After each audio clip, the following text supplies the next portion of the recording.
ఎవరి జీవితము అంత సాఫీగా ముందుకు సాగలేదు. కష్టాలున్నాయి, కన్నీళ్ళున్నాయి, సవాళ్ళున్నాయి, సమస్యలున్నాయి. అయినా నిరాశపడలేదు. జీవితం ఇంతేనా అనుకున్నప్పుడు మరలా తమ కలల్ని నెమరేసుకుంటూ పునరుత్తేజంతో ముందుకు అడుగులు వేసి వారున్నారు. ఇలాంటి నేటి తరం మహిళల జీవితానుభవాల సమాహారం వినోద్ మామిడాల రాసిన ఆమె పుస్తకం.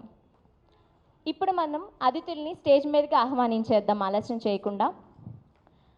అతిథులుగా విచ్చేసిన సూర్య ధనుంజయ్, తెలుగు విభాగం హెచ్ఓడి, ఉస్మానియా విశ్వవిద్యాలయం గారిని సభావేదికపైకి ఆహ్వానిస్తున్నాం.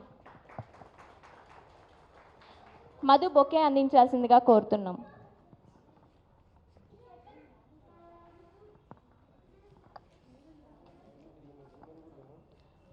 తర్వాత ప్రఖ్యాత తెలుగు రచయిత్రి షీలా లోహిత గారిని సభా వేదికపైకి ఆహ్వానిస్తున్నాం.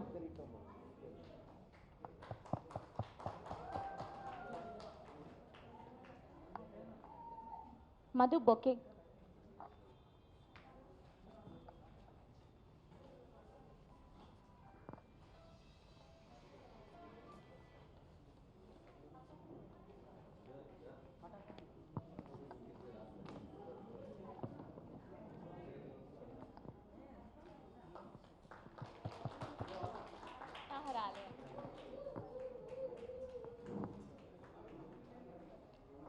మీదకి రావాల్సిందిగా కోరుతున్నాం. మధు బొకే అందించి. ఈ సాయంత్రం హృదయపూర్వక నమస్కారాలు అనాలా. అందరూ చిన్నపిల్లలు కాబట్టి నాకంటే అందరికీ అభినందనలు చెప్తూ, నాకు మొన్ననే పరిచయం, అంతకుముందు వినోద్ తెలియదు. అతని ఆర్టికల్స్ అప్పుడప్పుడు పేపర్స్లో చదివాను కానీ ఖచ్చితంగా అతను అని తెలియదు. ఇవాళ ఉన్న రోజుల్లో ఏంటంటే ఎవరికి వాడు సెల్ఫ్ ప్రమోషన్స్ని ఎన్నుకుంటున్నారు. తన గురించి మాత్రమే ప్రచారం చేసుకుని తనే మొదటిగా ఉండాలి, తనే ఆది అనుకునేటటువంటి కల్చర్కి విభిన్నంగా ఇతను ఇంతమంది స్త్రీలను ఇంటర్వ్యూ చేయడంతో పాటు వీళ్ళందరూ కూడా జీవితంలో ఎంత స్ట్రగుల్ అయ్యారో, ఈ విధంగా రావడానికి వెనక ఎంత శ్రమ ఉంది అనేది ఈ పుస్తకం నిజానికి అందరి ఇళ్లల్లోనూ ఉండాల్సిన పుస్తకం. ఇదేదో మామూలుగా పుస్తకాన్ని ప్రమోట్ చేయడం కోసం నేను చెప్పట్లే.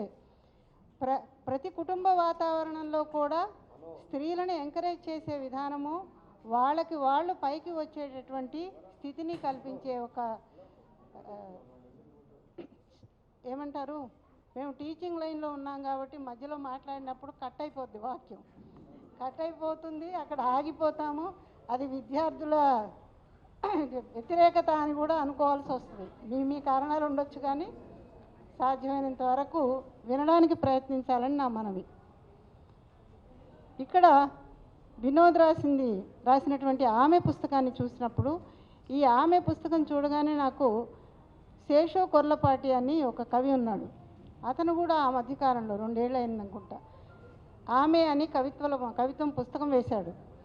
అంటే సమాజం మారాలంటే స్త్రీ పురుషులు ఇద్దరు మారాలి అని ఆ పుస్తకం అర్థం చేయిస్తుంది. అంటే కుటుంబాల్లో వాతావరణం రావాలి, అర్థం చేసుకునే విధానంలో రావాలి, వాళ్ళకు వాళ్ళు ఎదగడానికి. ఇది మామూలు పుస్తకం కాదు. మనం అన్ని పుస్తకాలు జరుగుతాయి, మార్కెట్లో చాలా దొరుకుతాయి, ప్రేమలోకాలు, ప్రేమ గాయాలు, ఇలా బోల్డ్ పుస్తకాలు ఉన్నాయి. అది కాదు, ఒక వ్యక్తిగా ఎదగడానికి, మానసిక ధైర్యాన్ని ఇవ్వడానికి, మనోబలం ఉన్నటువంటి స్త్రీలు తమ జీవితాన్ని ఎలా మలుచుకున్నారు అని చెప్పడానికి స్పష్టమైన ఉదాహరణ ఇది. ఇవి కథలు కావు, తను ఇందాక మాట్లాడుతూ కథలంది, జీవితాలు, ఒరిజినల్ జీవితాలు, వాళ్ళు పడిన కష్టంలోంచి వచ్చినాయి. దీంట్లో ఒక ఊర్లో స్కూల్కి కట్టడానికి కూడా ఒక 15 మంది 30 మంది ఆడవాళ్ళు సమీకరించుకొని ఆ పైసలు జమ చేసుకొని కడతారు. కట్టినప్పుడు ఆ ఊర్లో ఉన్న పురుషులందరూ వ్యతిరేకం. ఇట్లాంటి సంఘటనలు చిన్న చిన్న మైండ్. అతని సెలెక్షన్ కూడా బాగా నచ్చింది నాకు. ఒక ఫీల్డ్కే అతను పరిమితం కాలే, డిఫరెంట్ ఫీల్డ్స్లో ఇప్పుడు మీరు చూస్తారు, డిఫరెంట్ ఫీల్డ్స్లో ఉన్నటువంటి అత్యుత్తమంగా జీవితాన్ని సాధించుకున్న వాళ్ళందరూ కూడా మనకి ఇన్స్పిరేషన్గా మిగులుతారు. చాలా గౌరవం కలిగింది. సుమారు నాకంటే 40 ఏళ్ళు చిన్నవాడు, 23, 24 ఉంటాయి అనుకుంటా అతనికి. ఇంత చిన్న వయసులో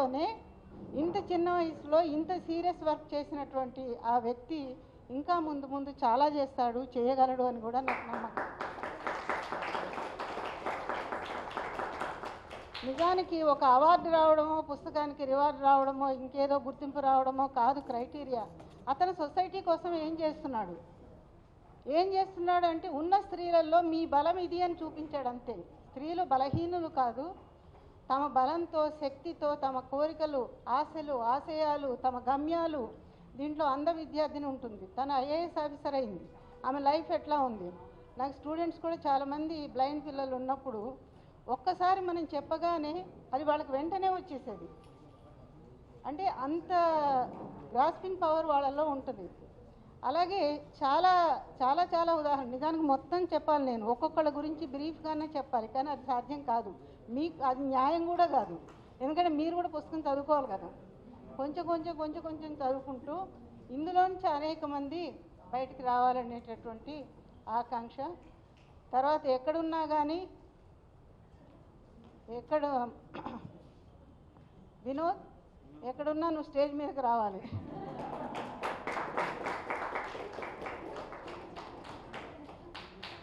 మామూలుగా మనకు ఓ సామెత ఉంది కదా, కూర్చోమ్మా.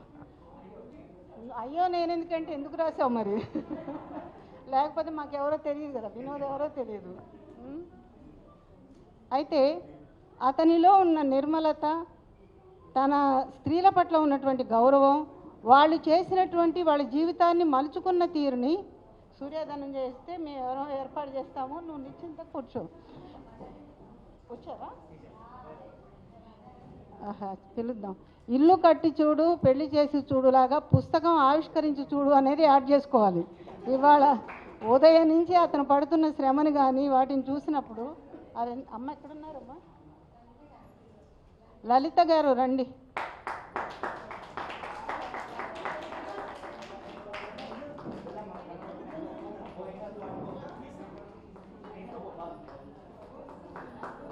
కాదమ్మా, లేదు లలిత ఉండే ఎలా నిండిపోయిందో నేను ఊహించుకోగలను. అంటే ఇంత పట్నం వచ్చి ఏదో చదువుకుంటున్నాడు, ఉద్యోగం చేస్తున్నాడు అనుకున్న ఆమె ప్రత్యక్షంగా ఇంతమంది స్నేహితుల్ని, తన కొడుకు చేసిన పనిని మెచ్చుకునేటటువంటి వ్యక్తుల్ని చూసి ఆ తల్లి ఆ ఊర్లో జగిత్యాల దగ్గర మారుమూల పల్లెటూరు నుంచి వచ్చి ఇక్కడ హైదరాబాద్ అనే కీకారణ్యం, అరణ్యమే ఇది, నిజానికి నగరం కాదు అరణ్యం, ఈ అరణ్యంలో నెగ్గుకుని వచ్చాడంటే కూడా అతని ప్రతిభని మనం గుర్తించవచ్చు. అమ్మ, మీరు ఒక మంచి కొడుకుని సమాజానికి ఇచ్చారు, మీ కుటుంబం. తర్వాత ఘంటా చక్రపాణి పేరు మీరు వినే ఉంటారు. ఆయన కూడా ఇట్లా స్త్రీల గురించి ఒక పుస్తకం వేయించారు. 250 మంది స్త్రీలు చదువు ఆపేసి ఓపెన్ యూనివర్సిటీలో డిస్కంటిన్యూ చేసిన వాళ్ళందరూ కూడా మళ్ళీ చదువుకుని వాళ్ళ జీవితాన్ని పైకొచ్చి వాళ్ళమ్మ.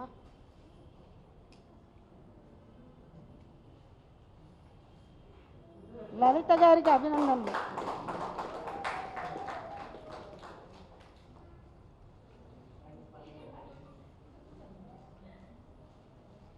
అయితే మనం కొన్ని నిర్ణయాలు కొన్ని సందర్భాల్లో తీసుకోవాల్సి వస్తుంది. వినోద్కి నేను ఇచ్చే సలహా ఏంటంటే, మొహమాటాన్ని విడిచిపెట్టి, రాసింది తనే, మనం అందరం వచ్చాం కదా, అలా అని తన గురించి కీర్తించుకోమని చెప్పట్లేదు, కానీ అంత అర్హత ఉన్నటువంటి వ్యక్తిగా జనరల్గా గుడిపాటి రాసినటువంటి ముందు మాట రాశాడు ఆ పుస్తకానికి. గుడిపాటి చాలా అద్భుతంగా రాశాడు. ఇంకా నేను మాట్లాడడానికి ఏమీ లేదు నిజానికి. అందులో అతను అంత ప్రతిభావంతంగా రాసి ఫస్ట్ టైం ఎఫ్బీలో ఈ పుస్తకాన్ని ప్రమోట్ చేశాడు. గుడిపాటి తనకున్నటువంటి ఈ మొత్తం కెరీర్లోనే నేను చూసిన 30 ఏళ్లలో ఎవరిని అట్లా ప్రమోట్ చేసినట్టుగా లేదు. అప్పుడు అనుకున్నాను ఇది కూడా అతనికి ఇంకొక గౌరవంగానే నేను భావించాను. అంటే ఒక స్టఫ్ ఉంటే, శక్తి ఉంటే, రచనలో నిజాయితీ ఉంటే, అతను చెప్పదలుచుకున్న విషయంలో స్పష్టత ఉంటే ఎవరైనా గుర్తిస్తారు. గుర్తించడానికి ఏమీ కులము, మతము, ప్రాంతము ఇవేమీ కాదు, అతనిలోని ప్రతిభతోటే తను పైకి వచ్చాడు. కాబట్టి అలాగే రావూరి భరద్వాజ గారని బహుశా మీకు తెలిసి ఉండకపోవచ్చు, వెనకటి తరం రచయిత ఆయన కూడా ఇలాగే ఇంటర్వ్యూలు చేశారు. ఇంటర్వ్యూలు చేసి మామూలుగా జీవన సమరం అని దానికి పేరు పెట్టి ఒక 100 మంది రోడ్డు మీద ఇలా రకరకాల జీవితాలని గడుపుతున్న అతి పేదవాళ్ళని సెలెక్ట్ చేసుకొని వాళ్ళ లైఫ్ హిస్టరీ బ్రీఫ్గా రాసి పుస్తకంగా వేశారనమాట.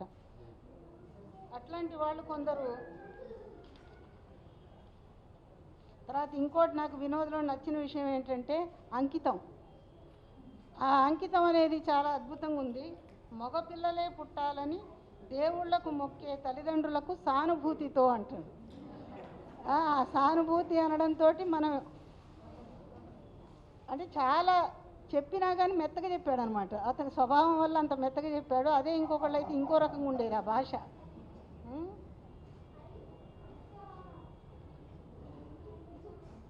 తర్వాత కందుకూరి రమేష్, మీలో కొందరికి తెలిసి ఉండొచ్చు. అతను సామాన్య శాస్త్రం అనేసి ఇట్లా సామాన్యులు ఇంటర్వ్యూలు చేసి అతను కూడా పుస్తకం వేశాడు. మిగతా పుస్తకాలకి వినోద్ పుస్తకానికి గల ప్రధానమైన తేడా ఏంటంటే ఇతను స్త్రీలనే ఎన్నుకున్నాడు.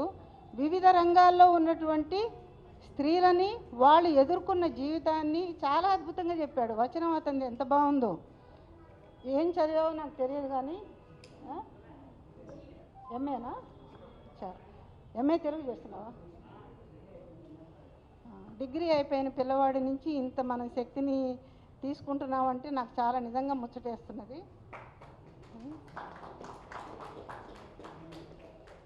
మధ్య మధ్యలో మాట్లాడుతూ ఉంటాను, నాకు ఆ స్వేచ్ఛ ఉంది కాబట్టి. ప్రస్తుతానికి ఆపి మీరందరూ మనమందరం ఎదురు చూస్తున్నటువంటి పుస్తకాన్ని ఆవిష్కరించుకుందామంటే ఎక్కడి వరకు వచ్చారట సూర్య గారు? వస్తున్నా అన్నారా? అయితే నిజానికి ముందే జరపాలి కానీ ఇంకొక కొద్దిసేపు ఆపి ఈ పుస్తకాన్ని గురించి మరింత వివరంగా చెప్పడానికి అయినంపూడి శ్రీలక్ష్మి గారిని, రేడియోలో వర్క్ చేస్తారు, కవయిత్రి, చాలా సోషల్ వర్క్ చేశారు, అనేక విషయాల్లో చాలా నిపుణత కలిగినటువంటి శ్రీలక్ష్మి నాకు మిత్రురాలు కూడా, మాట్లాడండి. అందరికీ నమస్కారం. ముందుగా లలితమ్మ కొడుకుకి అభినందనలు. పుత్రోత్సాహము తండ్రికి పుత్రుడు జన్మించినప్పుడు అని పద్యం విన్నాం, కానీ కొడుకు జన్మించినప్పుడు ఎలా ఉంటుందో ఆ తల్లికి ఈరోజు మనం అర్థవంతంగా చూసాం. మిస్ అవుతామేమో అనుకున్నాం. శిలాలలిత గారు పిలవడం జరిగింది, వారికి అభినందనలు తెలియజేసుకుంటూ, అక్షరాలైనా బుద్ధిజీవుల వ్యక్తిత్వాలైనా అటు ఆర్ద్రత ఇటు ఆలోచనల సాంద్రత ఉండాలి. అప్పుడే అవి అర్థవంతంగా మనగలుగుతాయి, 10 కాలాల పాటు నిలవగలుగుతాయి. అలాంటి పుస్తకాన్ని అందించారు ఆమె పేరుతో వినోద్ మామిడాల. నాకు యశోద చెప్పింది, ఒక అబ్బాయి చాలా బాగా రాశాడు. నేను సహజంగా నమస్తే తెలంగాణ బాగా చదువుతాను.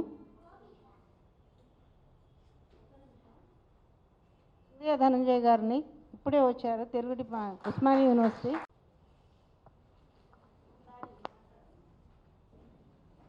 మరి ముందుగా పుస్తకావిష్కరణ చేద్దామంటారా శిలాలలిత గారు?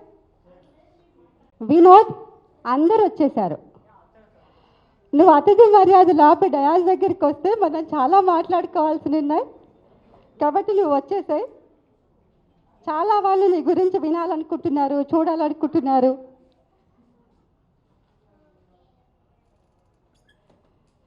మా వినోద్కి అతిథి మర్యాదలు చాలా ఎక్కువ. సో లలితమ్మ గారు అబ్బాయిని బాగానే పెంచారు. నువ్వు వచ్చేసే వినోద్. ఓకే, నేను నీకు కొన్ని పుస్తకాలు ఇద్దాం అనుకున్నాను. ఈ పుస్తకం గురించి మాట్లాడే ముందు, ఈ ఇయర్ నా వచ్చిన 4 పుస్తకాలు, దాన్ని లలితమ్మ గారికి ఇస్తే వినోద్కి ఇచ్చినట్టే. ఇది నా తరపున వినోద్కి అందిస్తున్న చిరు బహుమతిగా నేను భావిస్తున్నాను.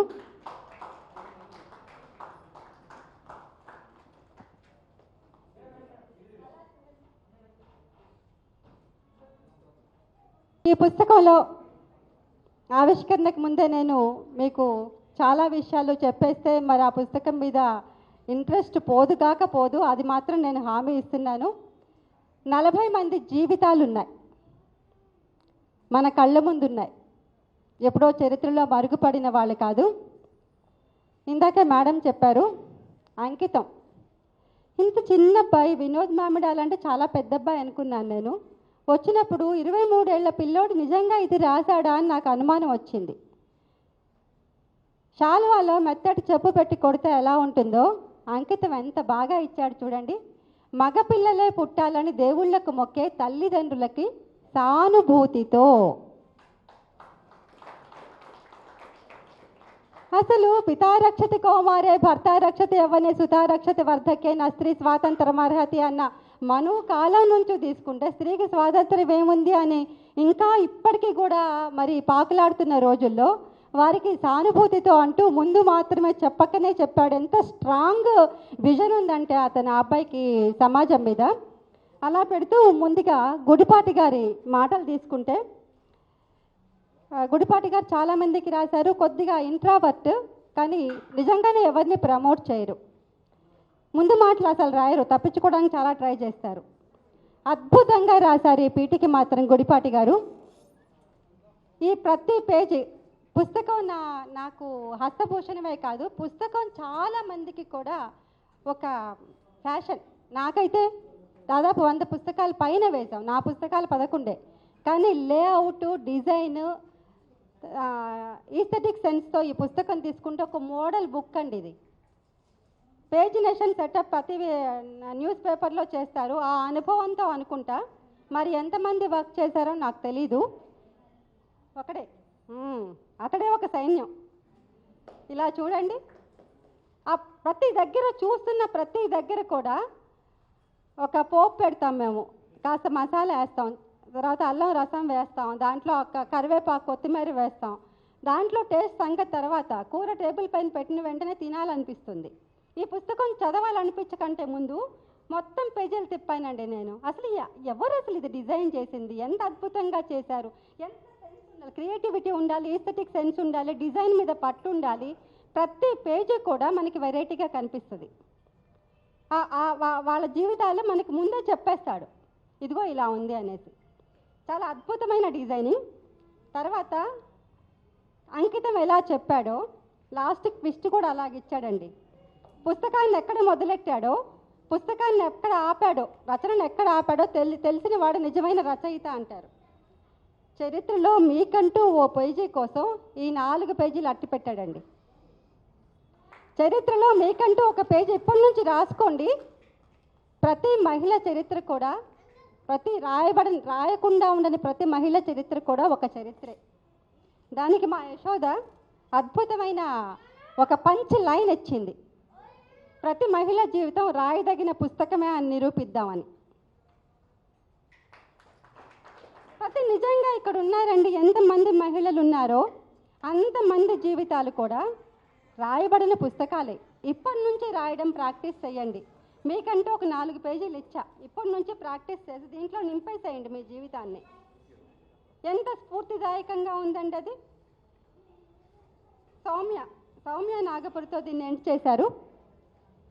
దీంట్లో 40 మంది జీవితాలు ఉన్నాయని మనం ముందే చెప్పుకున్నాం. అపజయాలు కొత్త కాదు, విజయాలకు సోపానాలవి, అపస్వరాలు లెక్క చేయను, సుస్వరాలకి సుప్రభాతాలు. ఎంత అపజయాలు వస్తున్నా కొద్దీ రాటు తేలి ఇంకా పరిగెత్తగలిగేది, ఇంకా స్ఫూర్తివంతంగా నిలబడగలిగేది. జిజియాబాయి, నూర్జహాను, వీళ్ళ దగ్గర నుంచి రుద్రమ్మ, మనం చేసుకుంటే ప్రతి దగ్గర ఇప్పుడు వస్తున్నప్పుడు ఏంటది సోమాబాయి కనిపించింది. చాలామంది చరిత్ర చదువుకుంటే బోల్డ్ మంది. అంతెందుకు, వాళ్ళందరిని ఎందుకు తీసుకోవాలి, ఇక్కడున్న లలితమ్మ గారిని తీసుకుందాం. ఎంతమంది ఎన్ని జీవితాలు ఉన్నాయంటే, జీవితాలు ఏ విధంగా తీర్చిదిద్దుకుంటున్నారో ఇప్పుడు మనం ప్రతిరోజు చూస్తున్నాం. మగవాడు కాదు మృగాడు అని పెడుతున్నారు. ఏ తల్లి, ఏ చెల్లి, ఏ అక్క, ఏ వదిన, ఏ అమ్మమ్మ, ఏ నానమ్మ అలా పెంచింది? మన పెంపకాల మీద ఉంటుంది. నాకు ఆడవాళ్ళు మగవాళ్ళు సమం అంటే అస్సలు నేను ఒప్పను. కొద్దిగా ఎక్కువ. రమణ గారి దాంట్లో బాపు గారి స్టైల్లో తీసుకుంటే కొద్దిగా పిసరంతా ఆడవాళ్ళు ఎక్కువ. ఎందుకంటే దేవుడు మనకి కన్స్ట్రక్టివ్గా, వాళ్ళు డిస్ట్రక్టివ్, మనం కన్స్ట్రక్టివ్. మనం నిర్మించుకుంటూ పోతాం, డిస్ట్రాయ్ చేసుకుంటూ వెళతారు. నిర్మాణం అనేది ప్రతి బ్రహ్మ ప్రతి గడపలో తాను ఉండలేనని ఆడదాన్ని సృష్టించాడు అంటారు. దానికి తార్కాణంగా ఈ పుస్తకంలోని ప్రతి జీవితం కనిపిస్తుంది. ప్రతి జీవితంలో ప్రతి పేజీలో ప్రతి మలుపులో ఉంటుంది. చక్కగా షటిల్ ఆడుతూ ముందు హాయిగా వెళ్ళిపోతున్న అమ్మాయికి యాక్సిడెంట్ కావటం ఏంటి, వెంటనే టర్న్ తీసుకుని లైఫ్ భయం, బండి అంటే భయం, రోడ్ అంటే భయం, బయటికి రావాలంటే భయం, వెలుగంటే భయం. అట్లాంటి అమ్మాయి దేన్ని గెలిచింది? భయాన్ని గెలిచింది. ప్రతి ఒక్కరి లైఫ్లో ఉంది. నా లైఫ్లో అంతకంటే దురదృష్టమైన సంఘటన, మా హస్బెండ్కి యాక్సిడెంట్ అయితే ఒక 6 నెలలు ఆయన లోకం చూడలా. మేమంతా చీకట్లో మగ్గిపోయాం. దాన్ని ఎలా అధిగమించగలిగామన్నది అమ్మాయి ఒక్క స్టోరీ చదివితే దాంట్లో నాకు నేను కనిపించేస్తాను. ఈ ప్రతి స్టోరీలో మీ కుటుంబంలోని ఎవరో ఒక వ్యక్తి ఉంటాడండి. ప్రతి కథ తీసుకోండి, ప్రతి జీవితమే ఇది. ప్రతి దాంట్లో కూడా మీకు మీ చుట్టుపక్కల, మీ పక్కింటి వాళ్ళు, మీ ఎదురింటి వాళ్ళు, ప్రతి ఒక్కరూ దాంట్లో కనిపిస్తారు. అంత అద్భుతంగా రాశాడు. నాకైతే మినియేచర్ గురించి ఒక స్టోరీ ఉంది దాంట్లో. రాణి సిస్టర్స్ అక్కడే ఉన్నారు. ఒక గుసగుసలాడుతూ ఒక కనకాంబరం, ఒక చిన్న డాలీ పువ్వు, ఒక డాలీ ఇలా వెళ్తుంది. అలా నేను ఇట్లా నడుచుకుంటూ వెళ్తుంటే గార్డెన్లోకి ఒక పువ్వు గుసగుసగా ఏం చెప్తుంది, ఒక నవ్వు ఎలా వినిపిస్తుంది, ఒక క్యారిడార్లో మనీ ప్లాంట్ అలా దిగి అలా వెళ్తుంటే ఎలా ఉంటుంది, ఒక దృశ్య కావ్యం కనిపించిందండి. నేను చాలా పుస్తకాలు చదువుతా, కానీ ఇంతవరకు ఈ మొత్తం 40 కథల్లోంచి, 40 జీవితాల్లోంచి అది నెరేట్ చేసిన విధానం ఉంది చూసారా, ఎంత అద్భుతంగా ఉందంటే నేను అలా అయితే బాగుంది కదా, నేను ఆ అనుభవం పొందాలంటే రాణి సిస్టర్స్ వాళ్ళ ఇంటికి వెళ్ళాలి, అక్కడే ఉన్నారు. అలా నాకు చూపించేశాడు. ఇక్కడ ఈ పుస్తకంలో ఆ పేజీ ఎవరు చదివినా కూడా మనం ఆ దారుల వెంట వెళుతూ ఉంటాం. అలా పువ్వులు వచ్చి మన పలకరిస్తుంటాయి. అలా మన అనుభవంలోకి దాన్ని తీసుకొచ్చాడు. అది చాలా గొప్పగా అనిపిస్తుంది. బహుశా మీరు చంద్రతేజ అనుకుంటాను, అవునా? మీ పేరు చందన తేజ. అసలు నాకు అనిపించింది ఇలా కూడా ఆలోచించి, ఒక స్లమ్ ఏరియాలో ఉన్నప్పుడు ఈ మేడం ఏం చేశారు, ఒక స్లమ్ చూసేసుకొని నాకెందుకులేని వదిలిపెట్టలేదండి. ఆ స్లమ్లో ఉన్న వాళ్ళందరికీ బాత్రూంలు కట్టించారు, పారిశుద్ధ్యం గురించి తెలియచేశారు. ఎవరో వస్తారు ఏదో చేస్తారని ఎదురు చూసి మోసపోలా. నా ఆలోచన ఉంది, కానీ దానికి ఆచరణాత్మక విలువలు తీసుకురావాలా అన్నారు. అక్కడ ప్రియాంక ఉంది. ప్రియాంక తల్లి ఎక్కడున్నావు అమ్మ, బంగారు తల్లి? ఆ అమ్మాయి ఏంటో అంత చిన్న అమ్మాయి, సినిమా రంగంలో ఇప్పుడు కొత్త కళ వస్తోంది. ఎంత అద్భుతంగా చిన్న అలతి పదాలతో ఎంత అద్భుతంగా రాస్తుంది ఆ అమ్మాయి. Multi talented. వీళ్ళందరూ బొమ్మలు వేస్తున్నారు, డ్యాన్స్ వేస్తున్నారు. అమ్మాయి ఆర్ట్ వేస్తుంది, కుసుమకుమారి టాటూ. అసలు మన హైదరాబాద్లో టాటూలు ఏంటండి బాబు? దానికి ఎట్లా రాశాడు, అదేదో పాట, దాని పేరేంటి, బాహుబలిలో పాట, పచ్చబొట్టేసిన పిల్లగాడ నువ్వు అంటే లీడ్ తీసుకున్నాడు. అసలు ఎక్కడి నుంచి ఎక్కడికి వెళ్తున్నాడు, ప్రతి పదంలో, ప్రతి పేరాలో కూడా ఒక ఆశ్చర్యం వచ్చేస్తుంది. లీడ్ తీసుకోవడం అంటేనండి, మనం జర్నీ స్టార్ట్ చేసినప్పుడు కారు సడన్గా స్టార్ట్ చేసామనుకోండి, జర్కలా వచ్చి మనం ఇట్లా భయకంపితులం అవుతాం. స్మూత్గా ఎలా వెళ్తుంది, మెల్లగా తీసుకుంటే కారు జర్నీ ఎంత బాగుంటుందో కథనం కూడా అంత అట్రాక్టివ్గా ఉండాలి. ముగింపులో కొసమెరుపు ఉంటుంది. దాంట్లో మధ్యలో ఏ మన కథ తీసుకున్నా, ఏ స్టోరీ తీసుకున్నా మంచి లైన్స్ ఉన్నాయండి. ఇంత అబ్బాయి అంత పెద్ద జీవితాన్ని ఎలా చదివాడు, జీవితం అంతా అనుభవంలోకి వచ్చి రాశాడా అనిపించే విధంగా ఉన్నాయి. నాకైతే చాలా గొప్పగా అనిపించింది అతని శైలి మాత్రం.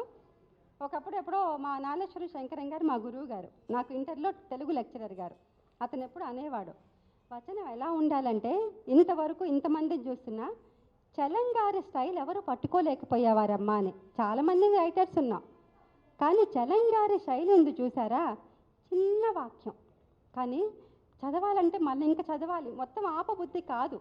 నాకు తీసుకొచ్చే అబ్బాయి 9:30కేమో ఇచ్చాడు నాకు ఈ పుస్తకం.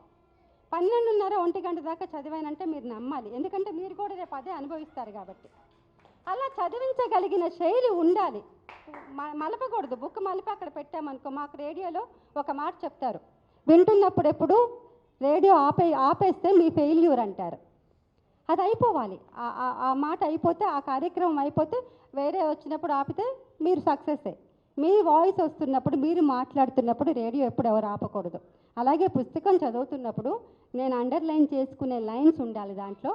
ఇది వద్దులే, మళ్ళీ రేపటి దాకా పోస్ట్ పోన్ ఎందుకు, మంచి అన్నం పెట్టినప్పుడు ఏమనిపిస్తుంది, ఇంకా 2 కూరలు కలుపుకొని తింటాం. అలాగే ఇది రేపటి దాకా పెండింగ్ ఉండాలా, ఈరోజు చదివేద్దాం అనిపించగలగాలి. అంతటి చక్కటి శైలి ఉంది. అన్నిటికంటే ముఖ్యంగా ఇదంతా కూడా ఆడవాళ్ళ గురించి రాశారు. ఆడవాళ్ళ చేతుల్లో రూపుదిద్దుకుంది అనిపించింది. జ్యోతి, స్వప్న, నా మెమొరీ పవర్ కరెక్ట్ అయితే కనుక జ్యోతి, స్వప్న 2 ఉన్నారు కదా. జ్యోతి ఆ పైన ఈ లైన్స్ అన్నీ జ్యోతి వేశారు. వాళ్ళ అక్కలు.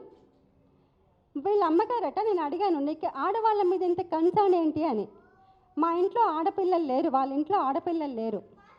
ఎవరో ఊర్లో ఉన్న పిల్లలందరి కోసం వీళ్ళ అమ్మగారు పూల మొక్కలన్నీ పెంచేవారట, కనకాంబరాలు, చామంతులు, మల్లెలు అన్నీ. అమ్మ మనకు ఆడపిల్లలు లేరు కదా, ఎందుకు అంత కష్టపడి నీళ్ళు పోసి పెంచుతావు నువ్వంటే, ఏ పిల్లలైనా పాపం పూలు కోసం 4 పిల్లలు వస్తే కలకల్లాడిద్దిరా వాకిలి, వాళ్ళు వచ్చి కోసుకెళ్తారు అనేదట. ఎంత బ్రాడ్ సెన్స్ అండి అసలు. మన నగరాల్లో కాంక్రీట్ జంగిల్లో ఉంటున్నాం, ఒక్క మొక్క మీద చెయ్యేసి చూడండి నా తడాకా చూపిస్తా అంటారు ఇంట్లో వాళ్ళు. మొత్తం ఊర్లో ఉన్న పిల్లలందరి కోసం ఆ మొక్కలు నీళ్ళు పోసి కష్టపడి పెంచి, రండమ్మ వచ్చి కోసుకెళ్ళి పూలు పెట్టుకోండి తల్లలో, మేము చూసి ఆనందపడతాం, మీరు 4 గజ్జలు వేసుకొని నా ఇంటి ముందుకు వస్తే మహాలక్ష్మిలు వచ్చినట్టమ్మా అనగలిగే ఇంత పెద్ద మనసు ఉంటే ఇంకేం చెప్తాం. ఆ అబ్బాయి అట్లా కాక ఎట్లా అవుతాడు? మగవాళ్ళది ఎప్పుడు తప్పంటే నేను ఒప్పుకోనండి, పెంచిన మనది తప్పు. మన చుట్టూ ఉన్న వాతావరణంలో అక్క, చెల్లి, వదిన, అమ్మ, అమ్మమ్మ, నానమ్మ ఇంతమందిని చూస్తున్నాం. మన పెంపకం బాగుండాలి, వాళ్ళతో పాటు ఉన్న మనం తిరుగుతున్న వాళ్ళం బాగుండాలి. ఎప్పటికప్పుడు వాళ్ళకి చెప్పగలిగి ఉండాలి, ఇదిగో అమ్మ ఇది తప్పు, ఇది ఒప్పు. నీ అక్క చెల్లెలు మేము ఎట్లున్నామో వాళ్ళకు కూడా అట్లా చూసుకోవాలి నువ్వు. మేము ఎట్లా బాధపడతామో వేరే వాళ్ళు మమ్మల్ని అంటే వీళ్ళని కూడా అలా బాధపడతారు అనేసి ప్రతి దగ్గర అంధ ఐఏఎస్ దగ్గర నుంచి తీసుకుంటే ప్రతి ఒక్కరు కూడా దీంట్లో అద్భుతమైన ఇన్స్పిరేషన్, స్ఫూర్తిదాయకమైన స్టోరీసే ఉన్నాయి. మేడం చెప్పినట్టుగా మొత్తం నేను అన్ని స్టోరీస్ మీద సాధికారికంగా చెప్పగలుగుతా. కానీ తినబోతు రుచులు ఎందుకండి, తినబోతు నేనే చెప్పేస్తే మీకు ఆ రుచి అంతగా ఒప్పదు. కాబట్టి మనం మళ్ళీ మాట్లాడుకుందాం, దీని మీద మంచి డిస్కషన్ కూడా చేద్దాం. 23 ఏళ్ల ఈ అబ్బాయి ఇది రాశాడంటే మాత్రం చాలా అద్భుతమైన భవిష్యత్తు ఉంది. మాలాంటి వాళ్ళం కూడా కొద్దిగా కంగు తిన్నాము నిజం చెప్పాలంటే. అంటే వేరే రాబోతున్న జనరేషన్కి కూడా కొత్త గొంతుకులు వస్తున్నా ఎగరేసుకుంటూ, పాత తరం తప్పుకోండి గత కీర్తులు నెమరేసుకుంటూ అన్నారు సి నారాయణ రెడ్డి గారు. కాబట్టి పాత తరం అంతా కూడా కుర్చీలు ఖాళీ చేసి వాళ్ళకి ఇవ్వాల్సిన తరుణం వచ్చేసిందేమో అనిపిస్తుంది ఇట్లాంటి పిల్లల్ని చూస్తుంటే. చాలా బాగుంది నాన్న వినోద్, చాలా అద్భుతమైన పుస్తకం ఇది. నాకు తెలిసి ఈ మధ్య కాలంలో నేను చదివిన అద్భుతమైన పుస్తకాల్లో ఒకటి. ఇక్కడ చాలామంది దాంట్లో ఒక 5-6 వచ్చుంటారు ఈ పుస్తకంలోని వాళ్ళు. నేను మళ్ళా మీ పేరు చెప్పలేదని అనుకోవద్దు. ప్రతి ఒక్క జీవితం కూడా స్ఫూర్తిదాయకంగా ఉంది, ఎంతోమంది కళ్ళు తెరిపించే విధంగా ఉంది. అందరికీ అభినందనలు తెలియచేసుకుంటూ, అమ్మ అట్లాంటి కొడుకుని కన్నందుకు, అట్లాంటి కొడుకుని సమాజానికి బహుకరించినందుకు మీకు పాదాభివందనాలు.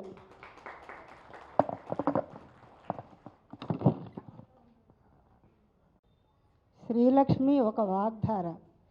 తను మాట్లాడడం మొదలు పెడితే ఇవాళ చాలా తక్కువగా మాట్లాడినట్టు నేను విన్న వాటిల్లో.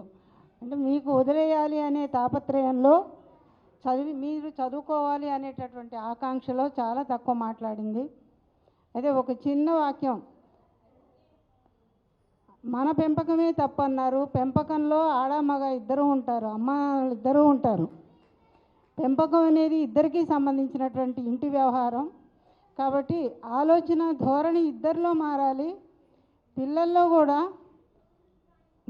ఇద్దరు మనుషుల్ని తయారు చేయాలంతే సమాజానికి. మనం అన్ని బొమ్మలు తయారు చేసినట్లుగా ఒక మూఢత్వంలోకో వెనుకబాటుతనంలోకో పిల్లల్ని తీసుకెళ్లకుండా అసలు తండ్రిగా తల్లిగా అర్హత ఎప్పుడు ఉంటుందంటే మానసికంగా ఎదిగినప్పుడు మాత్రమే కనే హక్కు ఉందనేది నా పద్ధతి. వాళ్ళ తల్లిదండ్రులుగా పెంచలేనప్పుడు, ఆర్థికంగా వెసులుబాటు లేనప్పుడు, మానసికంగా ఎదగనప్పుడు వాళ్ళేం చెప్తారు పిల్లలకి? ఇంకా చూసి నేర్చుకుంటాం కదా మనం, అన్నీ కూడా చూసి నేర్చుకుంటాడు. మా అమ్మని మస్తు కొడుతుండు మా నాన్న, నేను పెద్దగా ఎప్పుడైతానో, నేను ఎప్పుడు కొడతానో అనుకునేది వాడి కళ.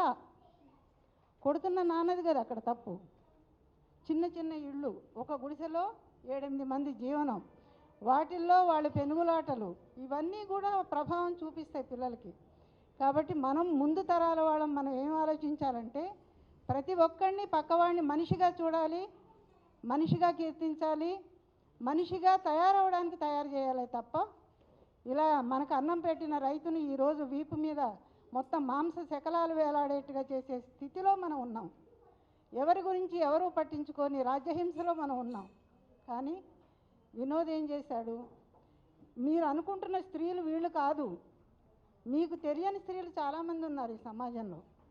వాళ్ళ జీవితాలని ఎంత ఎత్తుకు ఎదగడానికి ఎన్ని ప్రయాసలు పడ్డారో చూడండి అని అతను చేసిన ఇంటర్వ్యూలు మాత్రం మళ్ళీ ఒక గొప్ప స్ఫూర్తిని అందరికీ మిగులుస్తాయని అనుకుంటూ, ఇవాళ నిజానికి సుమతి గారు వచ్చి ఆవిష్కరణ చేయాలి పుస్తకాన్ని. ఆవిడ అనుకోని బాధ్యతల వల్ల ఢిల్లీ వెళ్లాల్సి వచ్చి రాలేకపోయారు చివరి నిమిషంలో. తర్వాత సూర్య ధనంజయ్ గారు కూడా కొంచెం ఆలస్యంగా వచ్చారు. అప్పుడు వినోద్కి నాకు వచ్చిన ఆలోచన ఏంటంటే, అసలు నిజంగా ఇందులో ఉన్నటువంటి స్త్రీలనే తోటే ఎందుకు ఆవిష్కరింపజేయకూడదు అని. కాబట్టి మీ ముందు మనం అందరూ ఎవరైతే ఈ పుస్తకంలో ఉన్నారో వాళ్ళు వచ్చి ఆవిష్కరించాల్సిందిగా నేను అనుకుంటూ, నాకు తెలిసిన పేర్లు అలికా జో రామ్మ, తర్వాత సిమ్మీ పవాడ్, లక్ష్మీ పేనోడ్, రాణి సిస్టర్సన్,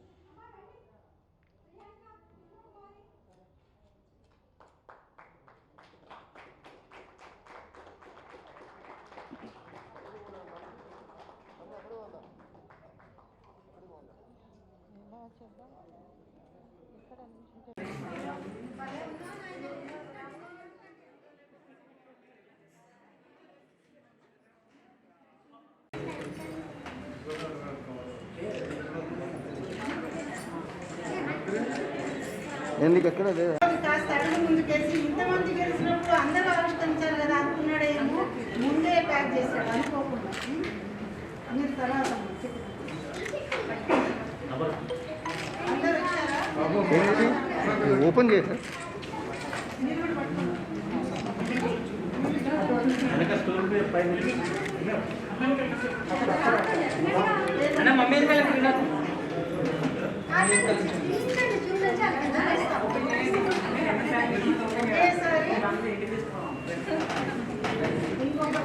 ఇదేంటి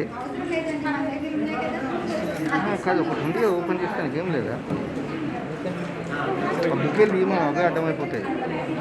అన్ని తీసి ఒకటి అందరూ ఓపెన్ చేయండి. ఆవిష్కరణము అంటారా, ఎలాగో అపోజనం పెట్టుకుందాం.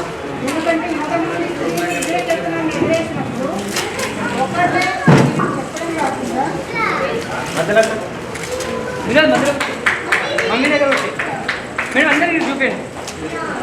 మీరు ఓకే చెప్పకండి ఫస్టే. మీరు ఇప్పుడు ఓకే చెప్తే వాళ్ళు మూసేస్తారు బుక్.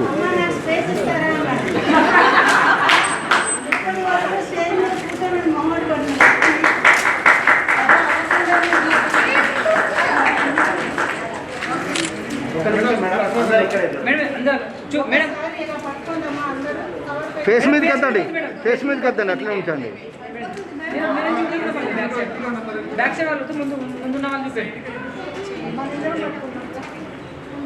ఇప్పుడు నువ్వు ఓకే చెప్పకూడదు photographers.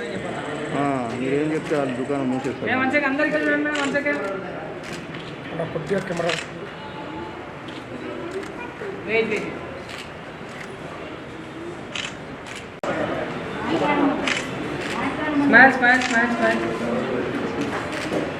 One second ma'am, 1 second.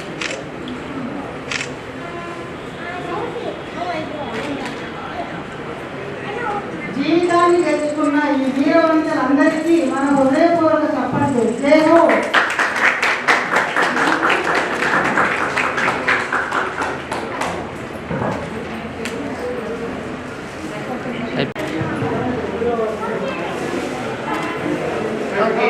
So first of all, I'd like to congratulate Mr. Vinod for his amazing work, and it's not a simple job, you know, to collect each and every successful women's story and putting it in one paper. And see, releasing a book is very much difficult because it requires a lot of enthusiasm, patience, and huge sacrifices of time and research. I know Vinod that time onwards, it's been 1 year, I guess. I know him personally.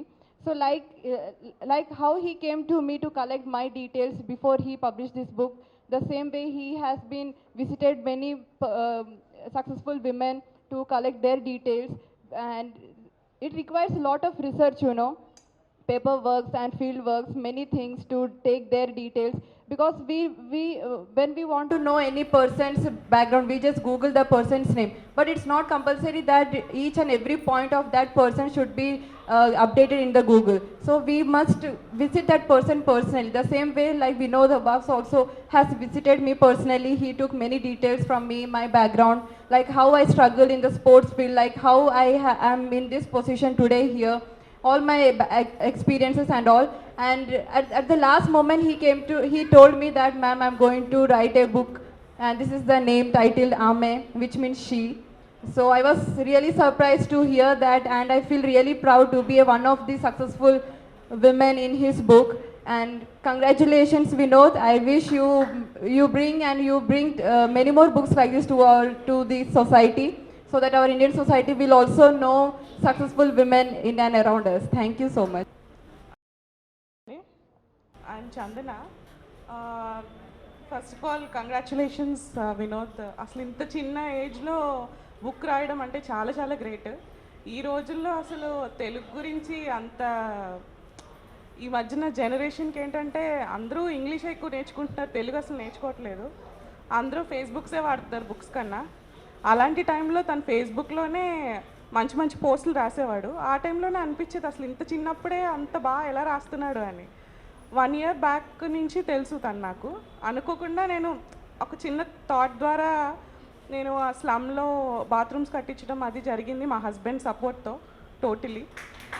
And అది ఇంత బాగా అందరికీ తెలుస్తుందని నేను అసలు అనుకోలేదు, ఇలా బుక్లో ఎంటర్ అవుతుందని కూడా అనుకోలేదు. థ్యాంక్స్ టు వినోద్ అసలు. And thank you. నాకు కొంచెం యాంగ్జైటీ ప్రాబ్లం ఉంటుంది, నేను ఎక్కువగా తప్పులు చేయొచ్చు, క్షమించండి. సో వినోద్ మామిడాల గారు ఫస్ట్ టైం నేను ఆయనను కలిసినప్పుడు అనిపించింది ఇంత చిన్న వ్యక్తి ఏం రాస్తారులే అనేసి అని చెప్పి. But I'm sure he's gonna make a history. అసలు చాలా బాగా రాస్తారు.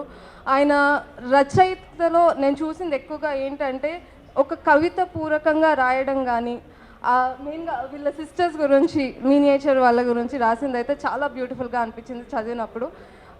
ఇట్లాంటి వాళ్ళు ఇంకా రావాలి. అండ్ ప్రతి ఒక్క అమ్మాయిది ఒక చిన్నపాటి స్టోరీ కాదండి. ప్రతి ఒక్కరు ఒక్కొక్క స్ట్రగుల్లో ఉంటారు, ప్రతి ఒక్కరు చాలా కష్టాలు పడి బయటికి వస్తారు. మనకెందుకులే, మనం ఏం చేస్తాంలే అనుకునే ముందు మనం ఎందుకు చేయకూడదు, ఎలా చేయకుండా ఉండలేము అన్నది ఒక్కసారి అనుకోండి, ఖచ్చితంగా విజయం సాధిస్తారు. సో నేను ఉన్నది టాటూ రంగంలో. ఫస్ట్ టైం ఒక టాటూ ఆర్టిస్ట్గా మహిళ రావడం హైదరాబాద్లో. నేను చాలా ఒడిదుడుకులు లైక్ మామూలుగా కాదు, చాలామంది నన్ను డిసప్పాయింట్ చేశారు, చాలామందికి ప్రేస్ చేశారు.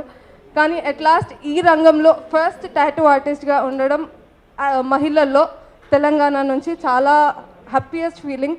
అండ్ ఇక్కడ మా సార్ నన్ను ఎక్కువగా ప్రోత్సహించింది పింకు బిజాయ్ ఘోష్ అని. ఆయన వల్లే నేను ఇక్కడికి వచ్చాను. So sir, if you can stand once. Yeah, first time నాకు ఎక్కడ కూడా నేను నేర్చుకుంటాను అని వెళ్తే, అమ్మాయివి నువ్వేం నేర్చుకుంటావులే అని స్టూడియో తిప్పించి పంపించే వాళ్ళు ఉన్నారు. అందులో ఈయన మాత్రం ఖచ్చితంగా నువ్వు చేయగలవు అని నన్ను దగ్గరికి తీసి మరీ నాకు నేర్పించి ఫస్ట్ టైం తెలంగాణకి ఒక టాటూ ఆర్టిస్ట్, ఫీమేల్ టాటూ ఆర్టిస్ట్ని ఇచ్చారు. So thank you so much. And స్పెసిఫిక్గా వినోద్ మామిడాల గారు, మీరు ఇచ్చిన ఈ ఆపర్చునిటీ మా అందరికీ కూడా చాలా beautiful. Throughout the journey we are gonna live this moment అసలు for life. Thank you so much. అద్భుతంగా మాట్లాడింది, మీరు చూశారు. అంటే అంతర్గత శక్తి సమయం వచ్చినప్పుడు ఎలా బయటపడుతుంది అనే దానికి ఆమె లైఫ్ ఒక ఉదాహరణ. థ్యాంక్ యూ బేటా. వేరు అంటారు, వినోదం చూస్తే అదే, పోస్టర్ చూస్తే వేరు, సినిమా వేరుగా ఉంటుంది లోపలికి వెళ్తే. నిజంగా ఇంటర్వ్యూ చేయడానికి వస్తున్నాడు అంటే ఎవరో ఒక పెద్ద అయినా మిడిల్ అలా వస్తారు అనుకున్నా. ఈ చిన్న అబ్బాయి నేను వెనకెవరు రాలేదా అని చూసాను, నేనేనండి ఇంటర్వ్యూ. సో మాట్లాడుతుంటే అతను అడిగే క్వశ్చన్స్ కానీ, అతను తెలుసుకోవాలనుకుంటున్న విషయాలు కానీ చాలా మామూలుగా అనిపించినాయి. రాసిన తర్వాత ఇదిగో మేడం ఇది డ్రాఫ్ట్ అని పంపించారు. అదేంటిది ఇంత అందంగా ఉందా నా జీవితం అని నాకే అనిపించింది. అంటే ఆడవాళ్ళని ఎప్పుడు కూడా అందంగా పువ్వులతో అలాగా పోలుస్తారు, కానీ మా జీవితాల్ని కూడా ఇంత అందంగా మలిచాడు అంటే అది వినోద్ యొక్క పెన్ను ఆయన యొక్క తెలుగు యొక్క ఇదేనండి.